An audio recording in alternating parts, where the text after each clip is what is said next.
మన ప్రభు అయిన యేసుక్రీస్తు నామములో మీ అందరికీ శుభములు తెలియజేయచ్చు ఉన్నాను. యోబు గ్రంథము 33వ అధ్యాయము 28వ వచనము. నా జీవము వెలుగును చూచుచున్నది. ప్రియ దైవజనమా, ఎలీహు యోబుతో ఈ మాటలు పలుకుతూ ఉన్నాడు.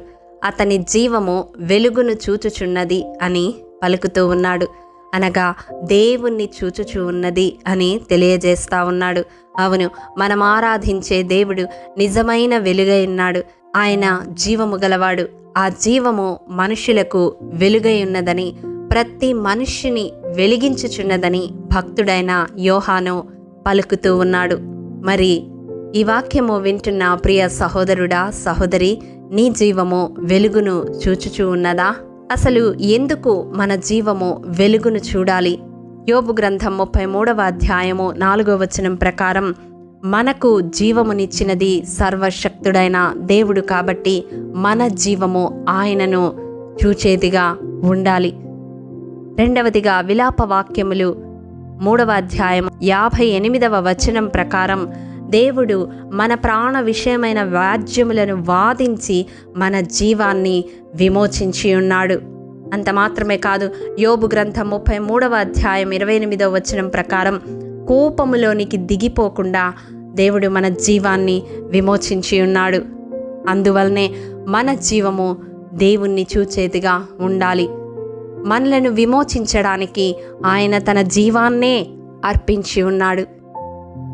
దేవుడు నీ కొరకు చేసిన ఆ గొప్ప త్యాగాన్ని నీవు ఘనపరచిన వ్యక్తివైతే నీ జీవము నిత్యము దేవుణ్ణి చూచేదిగా ఉండాలి.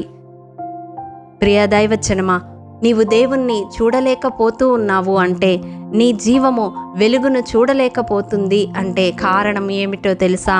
యోహాను సువార్త 1వ అధ్యాయము 5వ వచనం ప్రకారం పాపమనే చీకటి నీలో ఉంటే నీవు ఆ వెలుగును చూడలేవు. యోహాను రాసిన మొదటి పత్రిక 2వ అధ్యాయము 9వ వచనం ప్రకారం సహోదర ప్రేమ నీలో లేకపోతే నీవు ఆ వెలుగును చూడలేవు. యోహాను సువార్త 3వ అధ్యాయం 19వ వచనం ప్రకారం నీ క్రియలు చెడ్డవైతే నీవు ఆ వెలుగును చూడలేవు. ఈ వాక్యము వింటున్న ప్రియ సహోదరుడా, సహోదరి, ఈ దినం నీ జీవము వెలుగును చూచుచున్నదా లేదా? దేవుడు నీ హృదయాన్ని సంధిస్తూ ఉన్నాడు. నీకు జీవమునిచ్చిన దేవుడు, నీ కొరకు తన జీవాన్నే సమర్పించిన దేవుడు, నిన్ను నీ జీవాన్ని విమోచించిన దేవుడు ప్రశ్నిస్తూ ఉన్నాడు. నీవు ఆ వెలుగును చూడలేక ఇంకా పాపమనే చీకటిలోనే మగ్గుతూ, సహోదర ప్రేమ లేకుండా దుష్కార్యములు చేసే వ్యక్తిగా నీవున్నట్లయితే నీవెన్నటెన్నటికీ ఆ వెలుగును చూడలేవు. ఈ దినమే దేవుడు నీ హృదయాన్ని సంధిస్తూ ఉండగా పశ్చాత్తాపముతో దేవుని వైపు చూడు. నీ జీవము వెలుగును చూడాలని నీవు ఆశపడితే తన్ను తాను ప్రత్యక్షపరచుకొనడానికి దేవుడు సిద్ధముగా ఉన్నాడు. ఆయన ఈ లోకమునకు వచ్చినది ప్రతి మనిషిని వెలిగించడానికే, పాపమనే చీకటిని ప్రతి మనిషి నుండి పారద్రోలడానికే. మరి ఇష్టపడుతూ ఉన్నావా? నీ జీవము వెలుగును చూడాలి అని ఆశపడుతూ ఉన్నావా? అట్లయితే ఈ ప్రార్థనలో ఏకీభవించు. మహాఘనుడా, మహోన్నతుడా, నీ పరిశుద్ధ పాదములకు వందనములు. దేవా, విత్తబడిన వాక్యమును ప్రతి హృదయములో నూరంతలుగా ఫలింపచేయండి.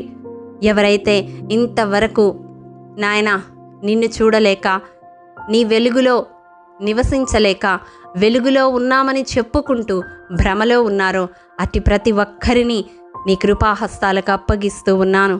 దేవా, మాకు జీవమునిచ్చిన దేవుడవు, మా జీవాన్ని విమోచించిన దేవుడవు, మమ్మల్ని విమోచించడానికి నీ జీవమును అర్పించిన దేవుడవు. అంత గొప్ప దేవుడవైన నీ వైపు మా జీవము చూడడానికి మాలోని ప్రతి ఒక్కరి ప్రాణాత్మ దేహాలను ఆయత్తపరచండి. పాపమనే చీకటిని మాలో నుండి పారద్రోలండి.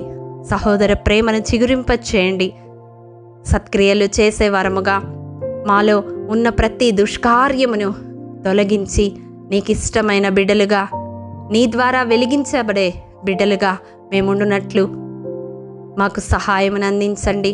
మేము వెలిగింపబడి అనేకులను నీ వెలుగులోనికి తెచ్చే కృపను మాలో ప్రతి ఒక్కరికి అనుగ్రహించమని యేసు అతి పరిశుద్ధ నామం పేరట అడిగి పొందుకొని ఉన్నాము తండ్రి.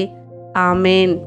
ప్రియ దైవజనమా, అనుదినము షారోన్ మన్నా ద్వారా అడగబడుచున్న బైబిల్ క్విజ్ ప్రశ్నలకు సమాధానములు ప్రతి నెల మొదటి వారము కామెంట్ బాక్స్లో పోస్ట్ చేయబడతాయి.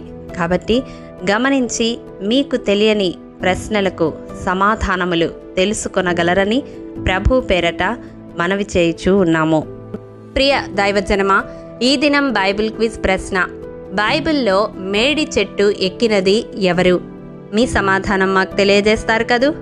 ప్రియ దైవజనమా, ఈ దినము జన్మదినము, వివాహ దినము జరుపుకుంటున్న వారికి షారోన్ గ్రూప్ తరపున హృదయపూర్వక శుభాకాంక్షలు తెలియజేయుచూ ఉన్నాము.